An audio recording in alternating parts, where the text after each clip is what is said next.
Hey Mark, hello again. We were having a great conversation and Skype shut us down, so let's get rolling again. Must be the Zoom bugs. Yeah. I blame Zoom for everything in my life, but we're talking about some of our intellectual roots, and we were talking about Walter Williams and what an inspiration he was for me when I was at George Mason University as a trained economist. I've tried to spend my life translating the logic of economics into powerful stories and plain English, and Walter was essentially the founding father of that. He and Thomas Sowell, I think, did a tremendous job, and they were big influences on you pretty early on, right? Yeah, I mean Rand was the first influence through my friend at a theater company, whom I couldn't defeat in debate. I finally decided that I just didn't have the words, but if I gave him the right books, he would see things my way. So I said, let's have a book exchange. I gave him five books that I thought were the most influential books in my life at the time, and he gave me The Fountainhead and Atlas Shrugged.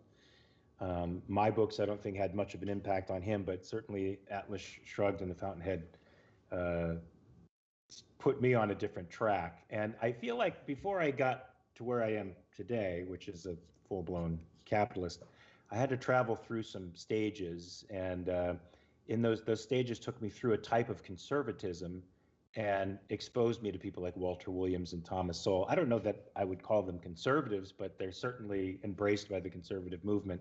And so I would read their syndicated columnists, the syndicated columns every week or so in a newspaper called the Conservative Chronicle.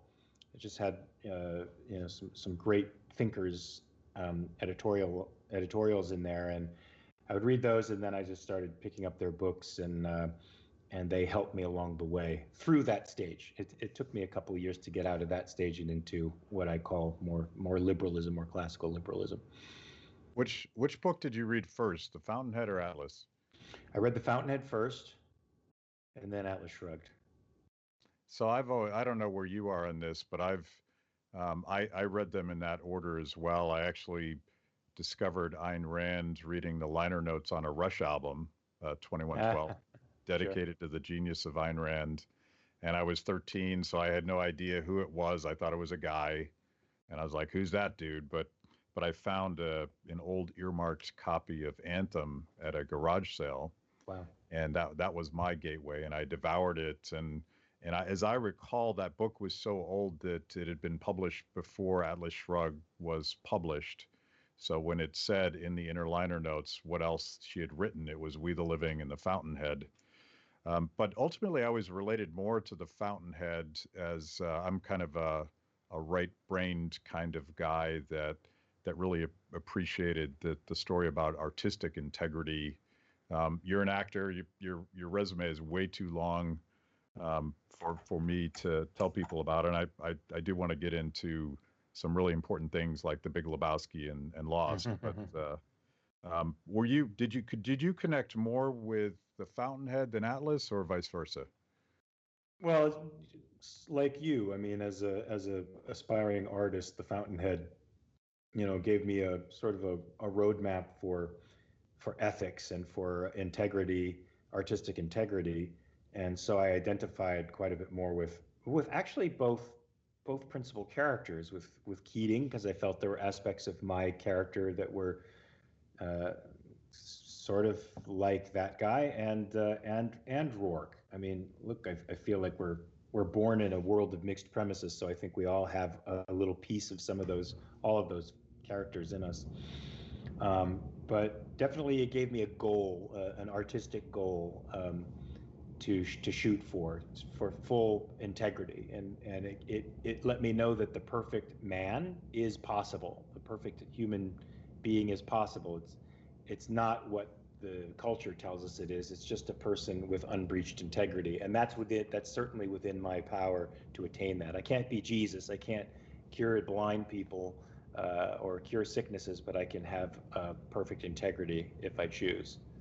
Yeah. I thought that was a fantastic message for an artist. And I forced myself. Howard Rourke is someone that forced me to get past my own insecurities about what I was capable of doing. And for instance, one of the things I used to love to write when I was a teenager, but I was scared to death of speaking in public. And there's this great line from The Fountainhead where Howard Rourke is kind of gently scolding Peter Keating because Peter Keating is asking him what to do with his career.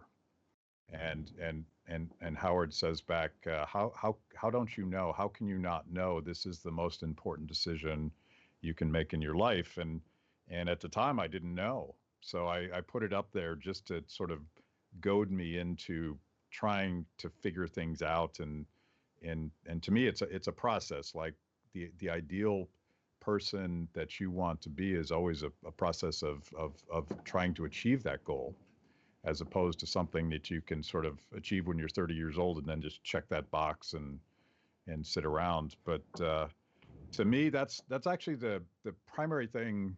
I didn't know we'd go here so early, but the primary thing I wanted to talk about is you're an objectivist. You're a huge Ayn Rand enthusiast and explainer, and I feel like she has gotten a bad rap, and some of it is the words that she uses, which today have very different meanings than perhaps she intended.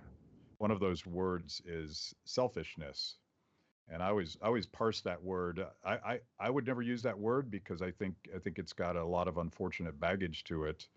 But in her sense, as a young woman that was fleeing the Bolshevik Revolution, she watched her family destroyed. She gave up everything to come to America, which she viewed as this ideal of individualism.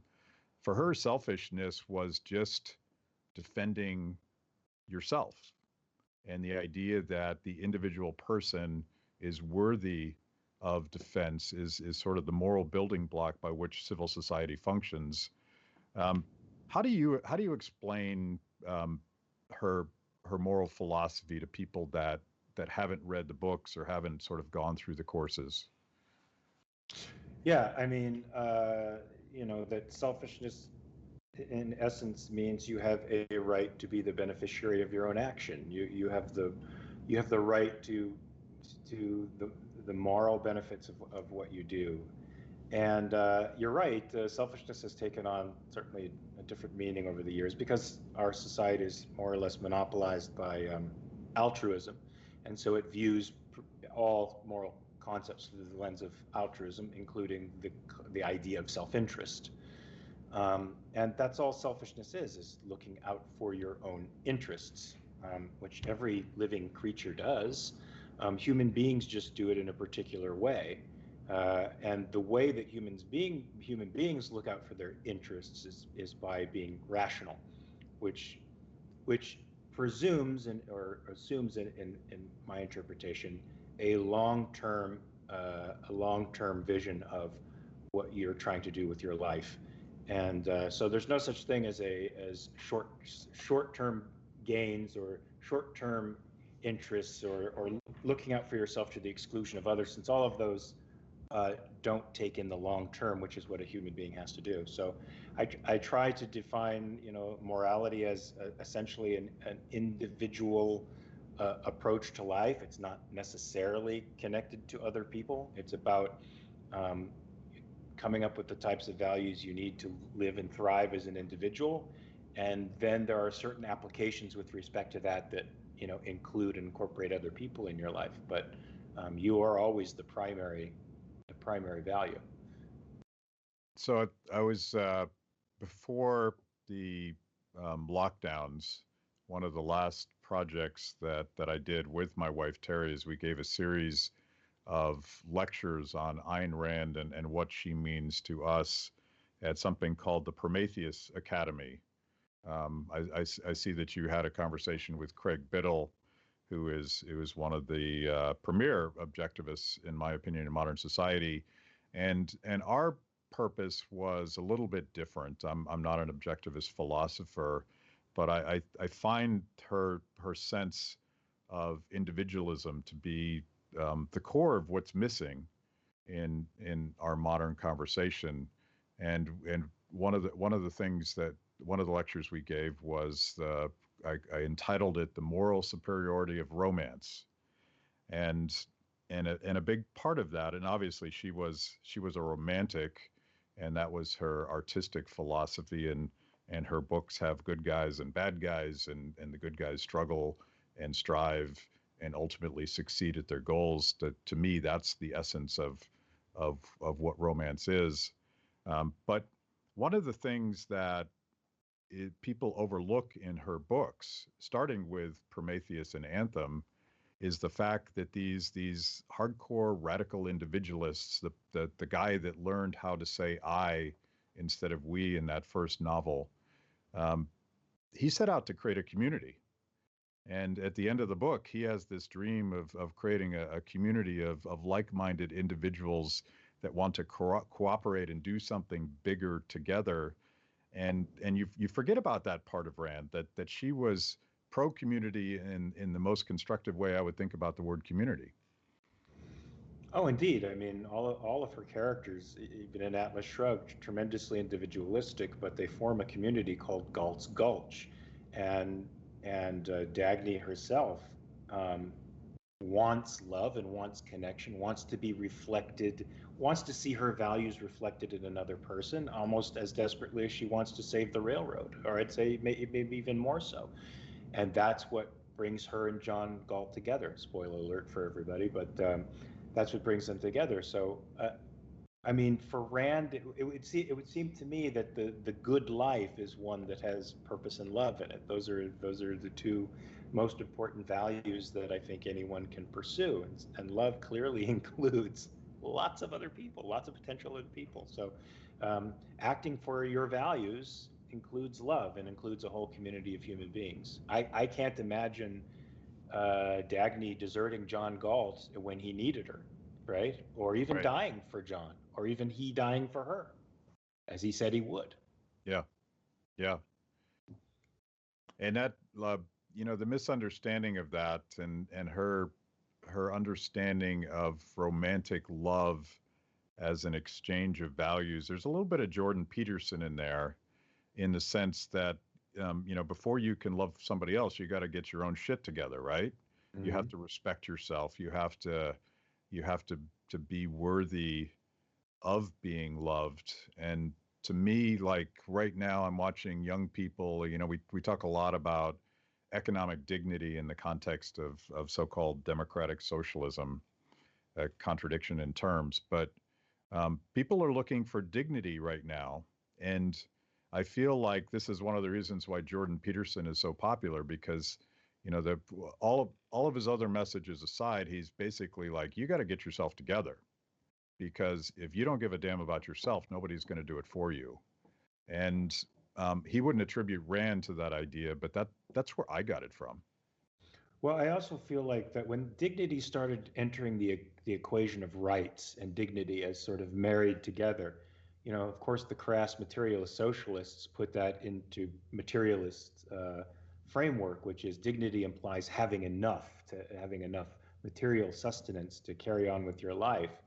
I don't look at it that in those terms at all. One of the great things about objectivism is most of the virtues are epistemological in nature. So I would say dignity is actually more related to autonomy and independence. Real human dignity comes from being able to think and act for yourself, and and be able to experience the fruits of thinking and acting for yourself. That's where dignity really comes, regardless of where you are in the economic or material scale.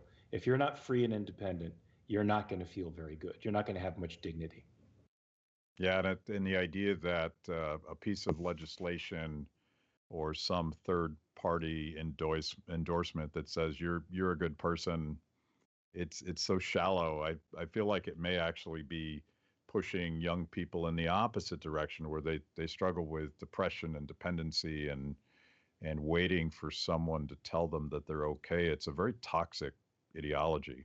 Well, you also have to factor in that radical skepticism is the dominant sort of epistemological approach to the world right now, which I think lends itself to psychopathy and to anxiety, because basically radical skepticism is not about questioning everything. It makes a claim on the efficacy of your knowledge and on the efficacy of your capacity to know, and the claim is that you can't know.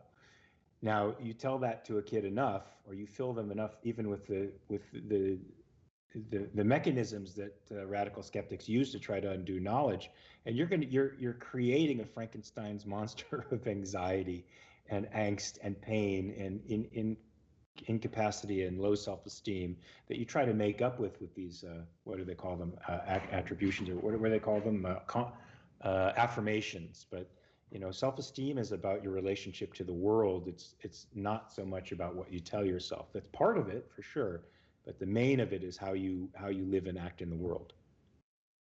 We're sort of playing this out right now with these never-ending lockdowns and this new, particularly dangerous ideology. I call it safetyism, but it's basically the political class preying on our fears of the unknown.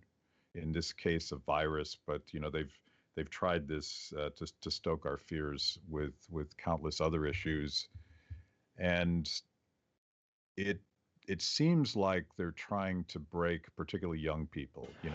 You're locked inside. We've taken your job away. We're replacing it with a government check. And whatever you do, maybe you're vaccinated, but you still have to wear 2 masks. You still probably shouldn't go outside because there's still a risk there. I don't know if this is purposeful or not, but it seems like a culmination of this toxic ideology that Ayn Rand warned us about. Yeah, it's not purposeful in the sense that these people planned it. They're certainly, I think their ideology takes them in a certain direction, and then sort of a confluence of forces pushes it where it does. But the standard that these statists use with respect to our condition, our health, is very similar to the standard the radical skeptic uses with respect to knowledge. Since knowledge is imperfect, since you can't know everything, it's contextual, right? Certainty is provisional or contextual. They'll say you can't know. And since there's no such thing as perfect health, right? Not everybody will be wealthy. Not everybody will be perfectly healthy. Then they use that as the standard to step in and try to adjust reality, to try to capture that perfect goal that is never quite attainable. But I don't know that it's they couldn't have planned this. They couldn't have planned it, but they had all their ducks in a row when the situation allowed for them to do what they did. Yeah, some combination of paternalism and progressivism just sort of kicked into place, where we suddenly deferred what should have been local decisions and personal decisions and local knowledge, and we suddenly deferred to the experts in a way that the original progressives would have dreamed of, right? So finally, the scientists are in charge. There's this the guy that supposedly came up with the word socialism, Saint-Simon, a French aristocrat. His original conception of socialism was a council of all-powerful scientists that were going to rearrange society from the top down. And I couldn't help rethinking about that in the context of literally my neighbors in Washington, D.C. are waiting for Fauci to tell them what to do. And I'm like, what bizarro dystopian hellhole is this now that we've created? Yeah, and Fauci loves it too. You can see he's reveling in his new celebrity and power. So let's go ahead. Oh, I was just saying, I hope there's enough of that American sense of life, rugged individualism, and antipathy towards authority, arbitrary authority, that rebels against this in the long run. I haven't seen it as widespread as I wish it would be, but I think the beauty of a federalist system is some states are rebelling and doing well as a result of that. Well, I know you're a co-founder of a new political party, the American Capitalist Party. But my sense is that you, as a successful actor in Hollywood, first of all, you're taking tremendous risk by expressing opinions that fall outside of the mainstream of Hollywood.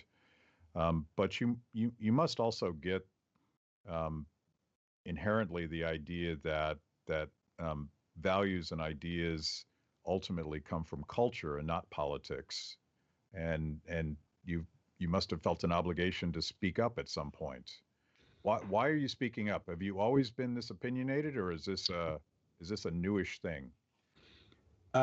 Yeah, I usually don't speak up unless somebody asks me specific questions.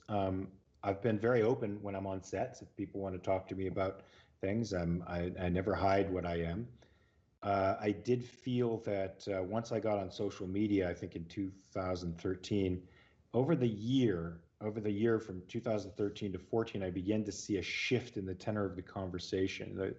And I saw a bully culture start to rise, and I saw that it was intimidating a lot of people. And I decided that, I was going to apply my school ground knowledge of bullies to social media, uh, which is basically if a bully attacks you, you got to fight him, and that usually makes them think twice about attacking you.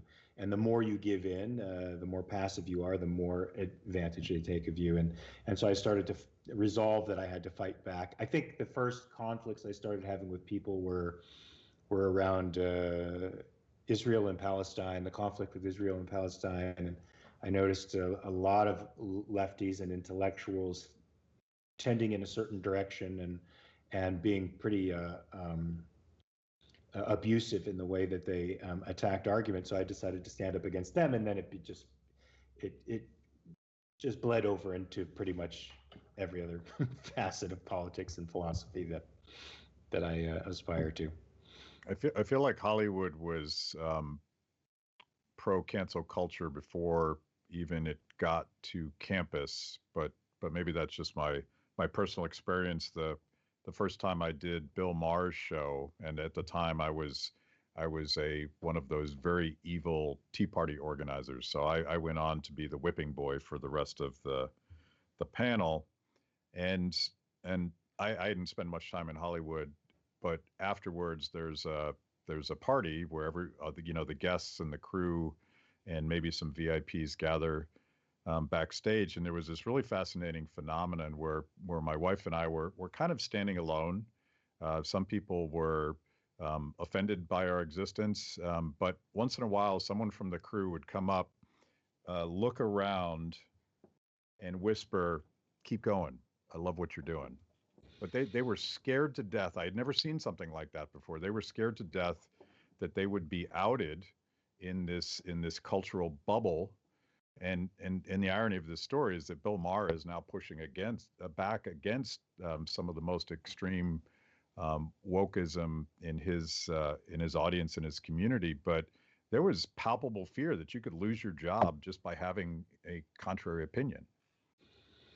Yeah, I agree, and that sort of irritates me. I have academic friends who have the same experience of professors coming up to them secretly and saying, "God, we really like what you're doing. Keep that up." And I have actors who DM me all the time about how they appreciate what I'm doing, and my response is, "Fantastic! Now get out there and do it too." Yeah. I mean, the fact that you're laying low encourages these people to be as brutal as they are. If you stand up, then I know it's scary, and you may get hurt, you may suffer some consequences, but I mean, those consequences are that's where your dignity lies, man. You can't sacrifice your values for the sake of a job. I mean, even Ayn Rand would understand men don't live by bread alone. Right? Howard Roark was just as happy building buildings as he was working in a quarry. It wasn't about the job so much as about him being true to himself and true to his vision and values. And when you sacrifice that, you're giving up everything. You're giving up the stuff of life. Don't let these people push you around like that. Look, I mean, the public forum is the place where we discover what's right and wrong, right? If I have an idea that I think is good, I discuss it with you, and your take on it defeats mine, and I realize I need to adjust my sense of truth. I need to, you know, change my narrative, and that's how we discover truth. We can't shut these things down. I mean, I'm for a cancel culture in the sense that in the open market of ideas, there are going to be some that simply just die away because everybody knows they're stupid. when you push them underground, you give them strength. They go into echo chambers and they metastasize and and become something much larger than they would if they were in the public forum being discussed, where they'd just be dismissed because they're not good. Yeah. Yeah. And this goes to sort of classical liberalism, the idea, the fundamental principle that good ideas can compete with bad ideas, and that conversation and reasonable argument is the only way that we're going to figure stuff out, because the core of objectivism is that reality exists, and the human condition is trying to figure out that. I mean, we're not going to get it perfectly right, but at least there's a goal there that we're trying to achieve. And without argumentation, without the scientific process, the old scientific process by which you could actually have a paradigm shift, and you could have new discoveries, and you could acknowledge that, the science wasn't settled at all on that. Um, that again, I get that a lot of that from Ayn Rand's philosophy. But you mentioned something.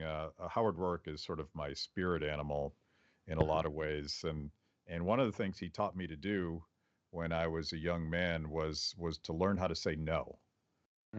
And that was particularly useful to me, having had a career in Washington, D.C. This is a place that absolutely corrupts and destroys and bends those principles you're talking about.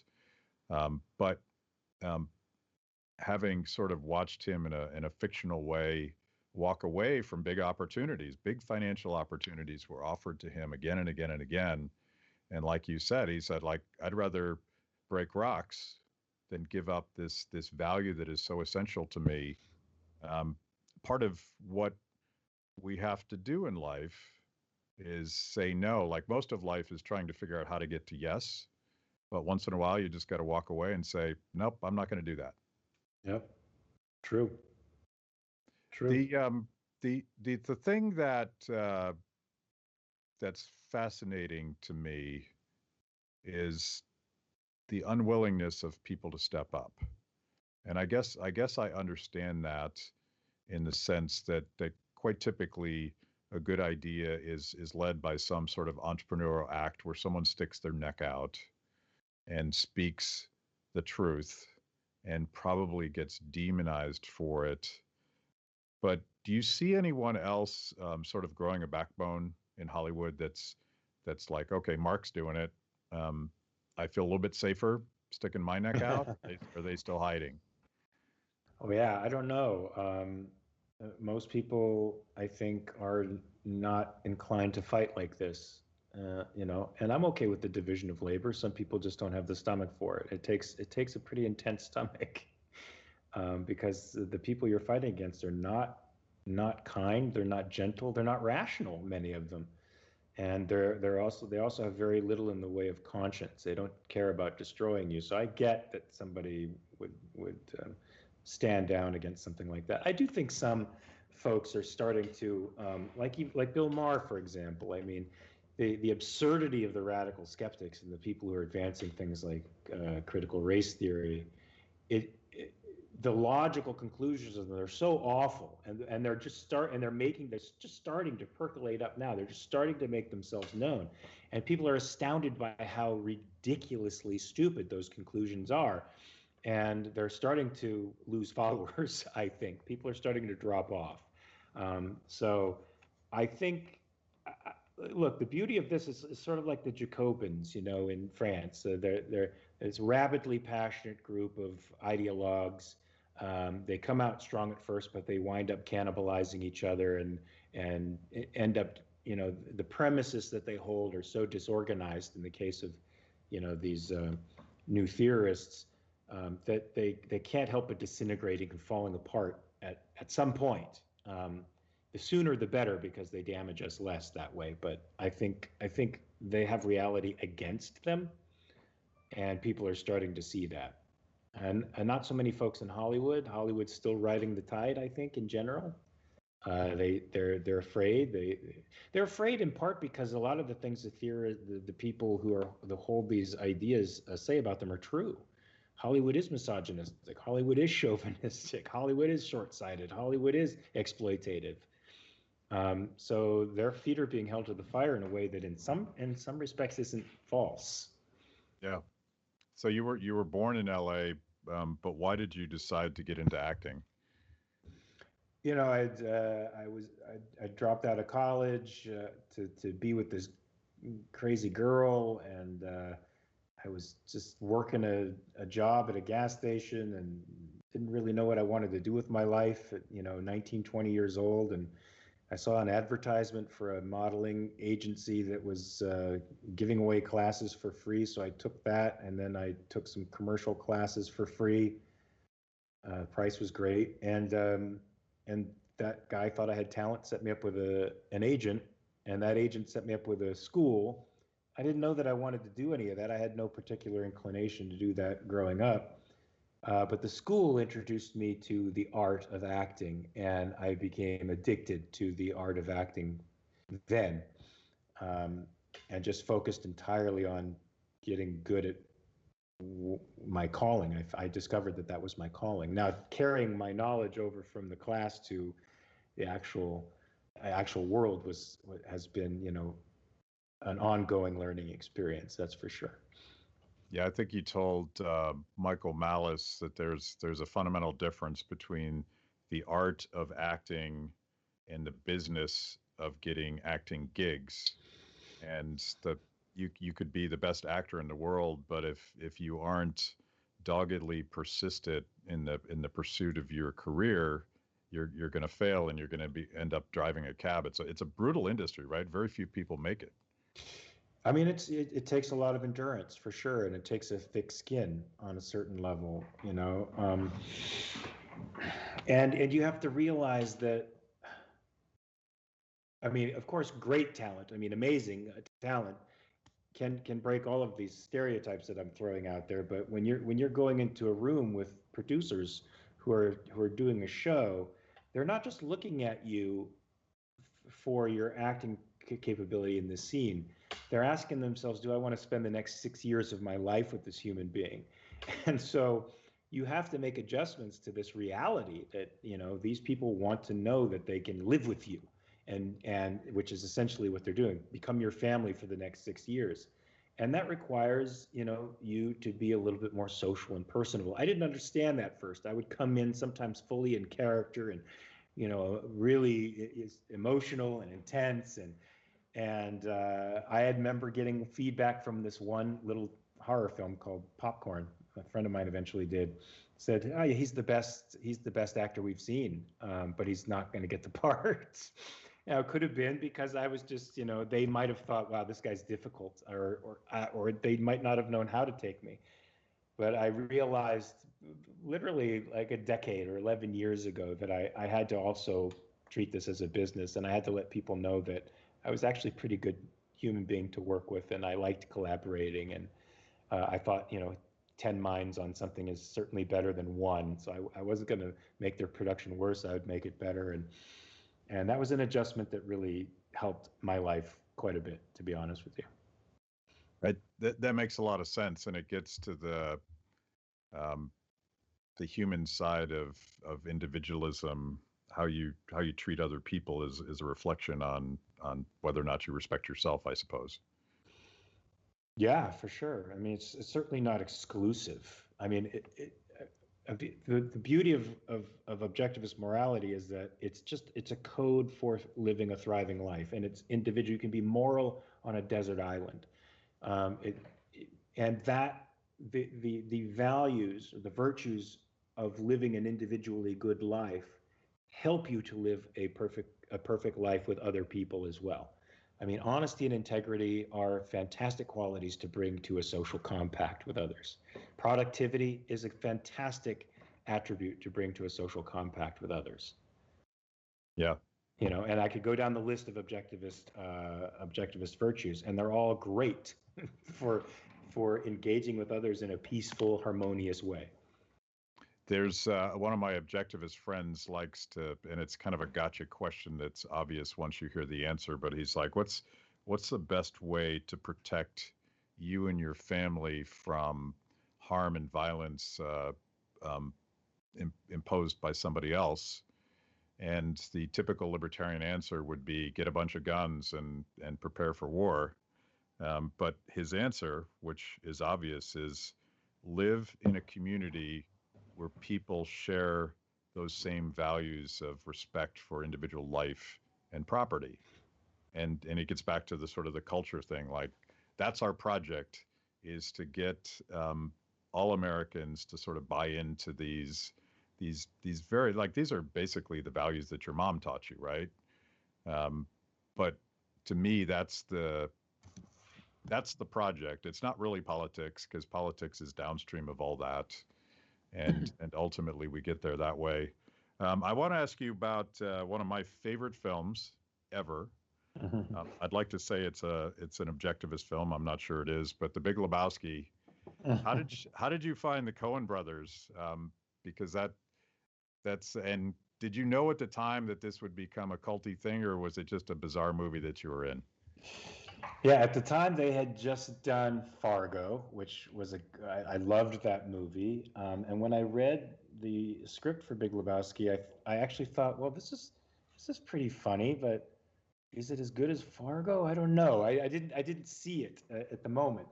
And so I went in and auditioned, just like you do for most of these things. And I did well in the first audition. So I got to audition for Ethan and Joel, which is a little intimidating, because I'd been a fan of their work up until that time. I don't care if I'm not a fan of your work. If I'm a fan of your work, then I can fangirl in there and it can get a little bit distracting. But they were so down to earth. I walked in, and my character's name, contrary to what it says on IMDb, was not Jackie Treehorn Thug. It's the Blonde Man. That's what they call. That's what it was. The way it was written in the script. And when I walked in, I think it was Joel. Joel's sort of really easygoing, and he's just like, "Well, I just want you to know, Mark, you're the one of the best blonde men we've seen so far." And then I did my shtick, and they're like, "Thank you so much," and I ended up getting the part, and of course, it's great working with them. But then seeing the finished product, it wasn't like it wasn't in the script, but it was just this phenomenal tableau that I hadn't envisioned before. I didn't see the script in the way that they saw it, and they just brought this story to life, and it truly is a movie that you could see many times, and each time something new is revealed to you, and it never seems to get old. So yeah, I'm really happy that I accidentally fell into that job, because it seems like it was an accident. Yeah, and from my perspective, like the Coen brothers and David Lynch, two of my favorite directors, but their craft seems to be almost the opposite, in the sense that the more you watch a Coen brothers movie, you realize just how intertwined every word and every movement and every character, it is very much a centrally planned thing, and with made by these minds that I couldn't possibly replicate. Whereas you're also in Mulholland Drive, and one of the things I like about David Lynch is that I'm not always 100% sure what the hell is going on, particularly as his career progresses. How did you stumble into Mulholland Drive? Well, see, that was fun too, because I went in for the audition to discover that David Lynch doesn't audition you. He wasn't there when I went in, but it was just a casting director, and she said, "You just have to talk. Just talk, and we have the video going. You can just talk." And so I said, oh, "Fuck, I'm doomed. I mean, I'm just gonna be. What the hell am I gonna do? It's gonna be stupid." So I said, "Do me a favor. Let's talk about something. Otherwise, I'm just gonna be floundering." So I said, the O.J. Simpson trial was going on at the time. So I said, "Let's talk about that." And she's like, "Okay." And she started asking me questions, and I started going off, and really talking about her dog jumped up in my lap and playing with the dog and just going off. And that got me the part of Joe the assassin. Now, the original script concept was a television series that was very linear. David Lynch can also do very good linear films. Just people don't remember those because he does these sort of dream things. And so the script is very clear cut. And it was reviewed as the best new TV show you'll never see because it was too expensive. So David Lynch bought it back, I think from ABC you had it, and then cut half of it and refilmed it into the Hollywood nightmare that I think it's supposed to represent. And like you, I don't know what really, what all of it means. But I think the great thing about him is that makes you struggle with his art for a long time after you've seen it. So it's not something you go and forget about. It's something you're trying to piece together for years and years and years. I've had people come up to me in the street and try to explain what the movie meant to me. Yeah. Jeff Goldblum is a good example. He's obsessed with that movie. And he has spent hours sort of plotting out what the nightmare was. And and like the Coen brothers, David Lynch is really really down to earth, really simple human guy. No pretense there. And I don't understand a lot of what it meant either. I mean, I looked a certain way in the pilot, had a brown eye and a blue eye, and we did some makeup stuff, and I told him that, and he's like, don't worry about it. So, matching, who cares about matching? Intertwining, it's not about that. I assumed like the Jeff Goldblum response is precisely what he's going for. He wants people to fill in some of those blanks for themselves, which in my mind is what makes it still an interesting movie to watch. And he does some more linear stuff like the Twin Peaks. I didn't know until you just said that Mulholland Drive was originally a series. Maybe he'll pick it up like Twin Peaks. I think that'd be cool. Yeah, that would be cool. And finally, I'll finish fanboying here too. But Lost was such an important series for me, and I also don't know exactly how that ended. But you were Jacob, and that started to explain some of the weirdness that we were seeing in the series. To me, the entire series was really about people trying to find redemption for the mistakes they had made in their lives, and that to me is what made the series so interesting. But tell the Jacob story. You didn't know what you were getting into there either. Yeah, I didn't. I had 4 auditions that day that they wanted me to audition for this part on Lost, which was not advertised as Jacob, by the way, because they have a super secret audition process for that show. And my wife convinced me to go. She's like, look, it's the biggest show on television. You have to go to this audition. I don't care if you have to cancel the other 3. Go to this. So I didn't cancel the other 3, but I made it work out. And 3 weeks later, I get the part, and didn't know that it was Jacob till I had gone on the set and met Michael Emerson, who said, "Oh, you're our new Jacob." And that's how I found out that I was playing this seminal character on this show. And I'm glad I didn't know about it until then, because I think I would have been really nervous, to be honest with you. Yeah, Jacob sort of ties the room together. Yes, he does tie it. Sorry, I tell some Big Lebowski jokes. Well, no, you tied one thing to that. You did a Coen Brothers thing, right? You interlaced themes. Very good. We'll go back and watch this conversation in 6 years and see that it all made logical sense, even though it seems like I'm all over the place. So let me. So what is the art of acting to you? You said you were inspired by this. It consumed your life. What is that? What makes you want to do that? Well, I mean, you get to be a kid. You get to be a kid all the time for a living. And you get to explore different identities in a way that most people don't. Acting is literally living truthfully under imaginary circumstances, or doing truthfully under imaginary circumstances. I don't think there's a single character I've ever played that is anything remotely close to who I am, but there are elements within each character that I can identify with and then explore. And that opens up synapses, that changes my brain. I get to see another person's, justify another person's perspective who I think in life you probably wouldn't. I played a character in Dexter who was not a good guy, but a drug addict, wife beater, a neglectful father. But his purpose in the script was to was redemption and to change all that, to reunite with his family and be a good father. He couldn't do it. He just didn't have the capacity. And there was this guy Dexter who was in the way, but he was trying.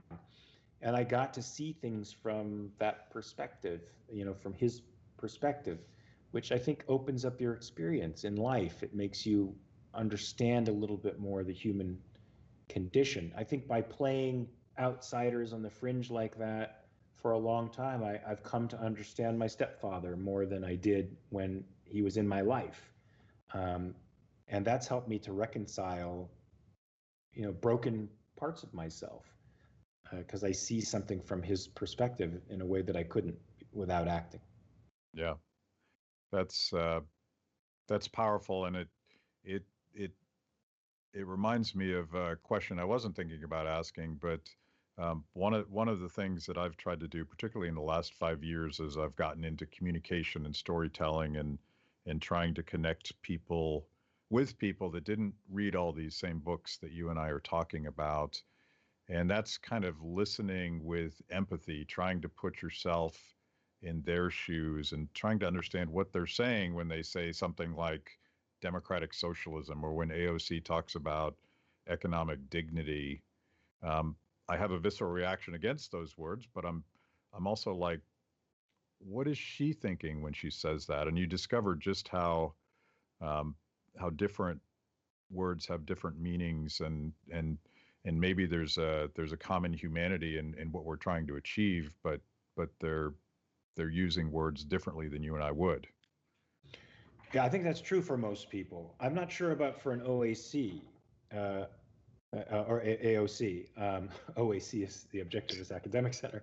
For AOC, Totally different things, by the way. totally different thing. For AOC and for politicians who espouse these ideas, who've gone to school and should know better, should have compared and contrasted social constructs, and haven't seemed to have done that. I'm very cynical about them. I'm less so about the man in the street who just wants to do good, right? A person who thinks about economic dignity and equity, things that would drive us insane, to hear those words.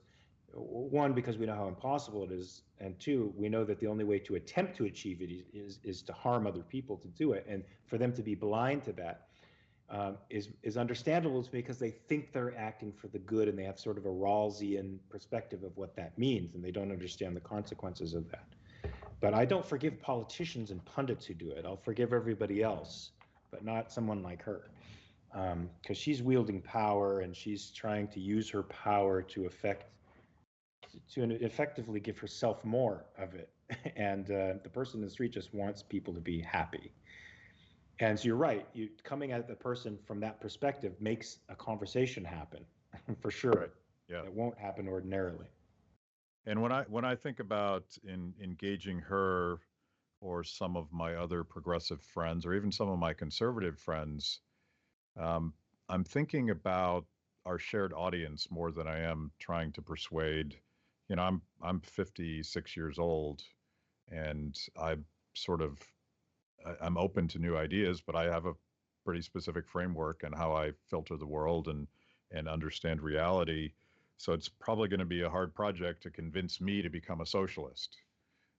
But if I'm engaging a socialist in a public conversation, I'm thinking about the audience, particularly of young people, particularly people that have left the two-party duopoly and are registering as independents or just opting not to choose one of these tribal teams.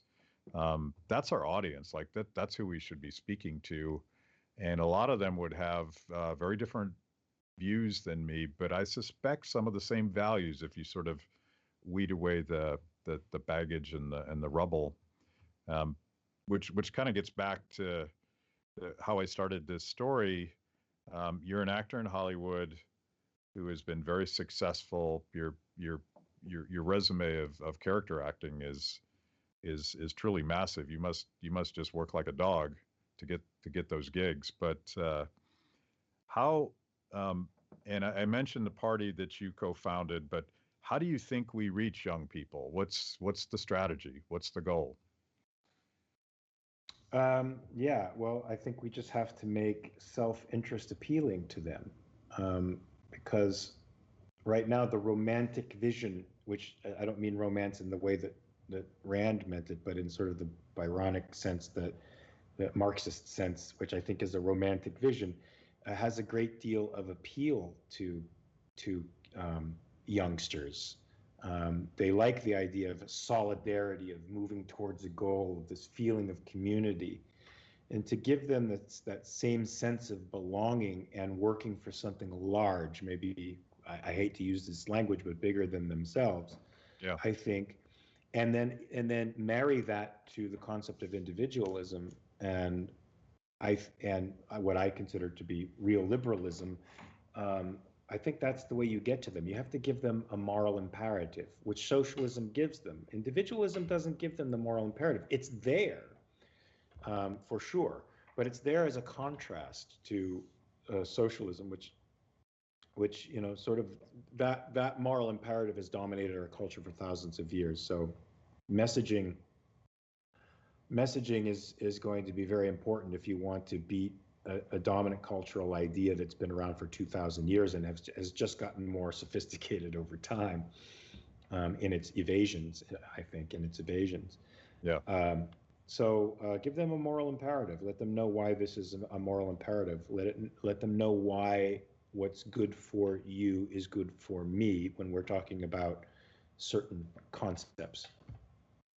Yeah. You mentioned Galt's Gulch, and I'm a big chunk of my audience will have read this book, so we're probably not spoiling anything. But if you haven't read this book, you need to go get it now and read Atlas Shrugged. But Galt's Gulch and that vision of mutual cooperation based on a shared set of values.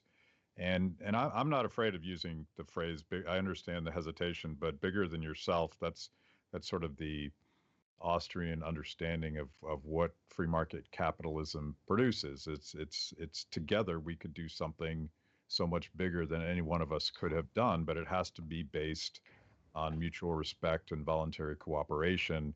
And I'm thinking of this essay from Frederick Hayek, "The Intellectuals and Socialism," and he worries about the word libertarian, and we didn't get to that, and we're probably running out of time at this point, because I know you're critical of big L libertarianism.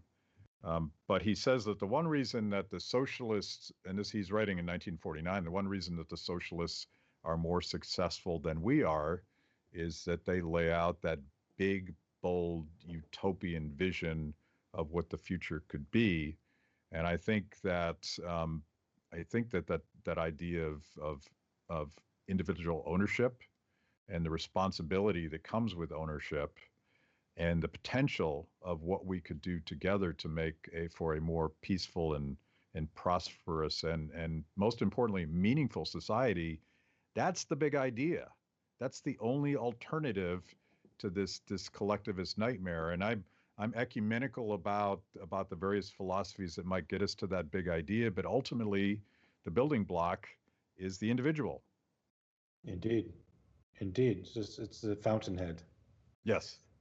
Yeah, and at some point we do have to get to big L libertarianism, because I think it presents itself as a solution to what we see as essentially one duopoly that's two statist uh, concepts, sort of, that differ on some particulars but agree in essentials. And the libertarianism presents itself as the antidote to that, and I don't think it is. I certainly think capitalism is, but I don't think libertarians are advocates of capitalism. They're because I don't think that you can have capitalism without objective law and states and concept of property and all that. So I do think there's errors in libertarianism, and you can sort of see the errors in any debate between libertarians. It's just like herding cats, and they have no real, they have no moral sense of moral objectivity. There's no cohesive moral fiber running through them, and that will be a problem, I think, for anything in the future. For example, I just had a little exchange with Justin Amash, who I think is being looked at in the Libertarian Party, talked about rights being inherent and not being open to, I forget what the word he used, but assent or something like that from other people. And I said, well, they're not inherent at all. They're not inherent. They're certainly conditions of our existence. We recognize them, and they have to be recognized. And without recognizing them, we don't have a peaceful society. But they're not inherent to us. They're conditions for our existence. They're something that we invent because we've observed something about human nature, and so we apply that observation to life. But it's not like it's inherent. If they were inherent, if it was inherent quality, then we wouldn't be having these discussions. Yeah. Well, I'll get Justin Amash on as well. I would love to have that conversation because I watched your critique. I think it was on Dave Rubin, and I used the word libertarian as the least of the ism evils. I don't like labels that much. I like to talk about values instead of labels, and so I don't use the word objectivist either, because I think for a lot of people, they either don't know what that is or they have preconceived notions of what those things are, and those aren't that helpful when you're trying to connect with people that think they belong to one of these tribes. But if you're up for it, let's have that conversation. I'll try to get Justin or somebody to ably represent that view. I do have a last question for you, though. Sure. You said something to Michael Malice about an Atlas Shrugged project, and my ears perked up, and I'm like, what is that? I got to know about that. Yeah, so Jacqueline Schumann and Jennifer Buani are two writers, and they have written a pilot episode for a limited run TV series based on Atlas Shrugged called The Strike, which, as you know, was her original title.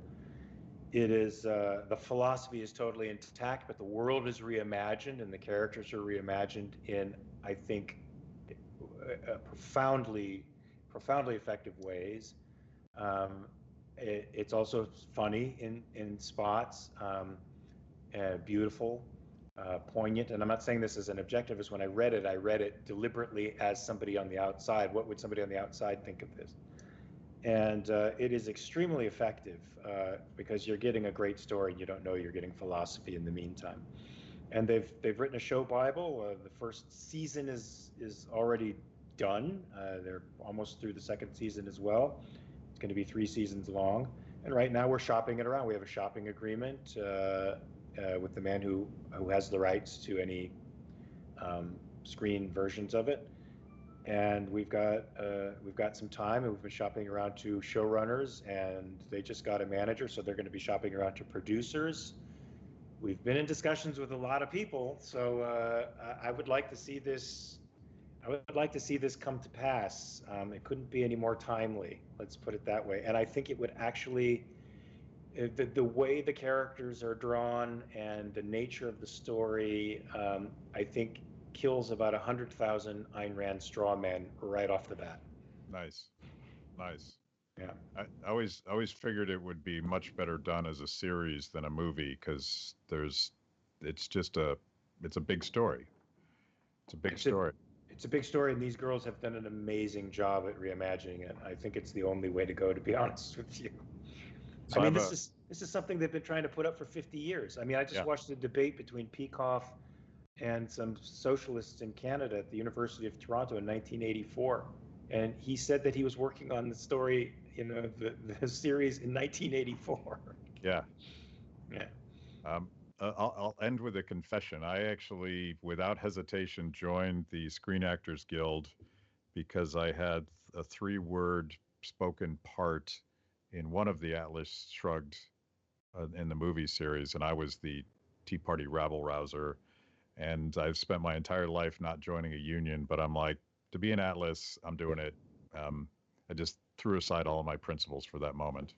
Well, no, I don't know. I don't know that you did. Are you still in it? Are you still in SAG? I don't actually know. I don't know if it's the sort of thing like it's the mob. Once you're in, you can't get out. But I'm being facetious, obviously. No, but it is the mob, but you can get out by not paying your dues. So I think you're fine. Your principles are intact. Thank you for that. Well, this was a very cool conversation, and I've been wanting to do it for a long time, and I appreciate you taking the time. And Thanks, man. and if you're up for it, let's do something on libertarianism sometime. Yeah, let's do it. I'm all for it. Cool. Thank you. All right, man. Peace. That was amazing. Where can I get more content just like that? It's a great question. You're clearly a discerning consumer of the best content. Make sure to like the video, subscribe, and click the bell. And if you're consuming podcasts, go to Apple, Stitcher, anywhere you get them. I'm in. Kibbe on Liberty, honest conversations with interesting people.